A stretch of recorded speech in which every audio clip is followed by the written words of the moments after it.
నా పేరు జింక. నేను గంటకి 90 కిలోమీటర్ల వేగంతో పరిగెట్టగలను. నా పేరు పులి.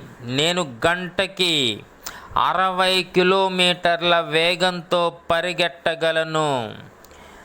గంటకి 90 కిలోమీటర్లు పరిగెట్టే జింక మరి ఎందుకు పులి నోట్లో చిక్కుకుంటుంది? ఎందుకంటే జింక పరిగెడుతున్నప్పుడు తన మీద తనకున్న నమ్మకాన్ని కోల్పోతూ భయపడుతూ పక్క ఉన్నటువంటి పులి తనకన్నా పెద్దదిగా భావించి తను దొరికేస్తుందని మనసులో మదన పడిపోతూ ఉంటుంది. అందుకే తన వేగాన్ని కోల్పోతుంది, పులికి చిక్కుతుంది.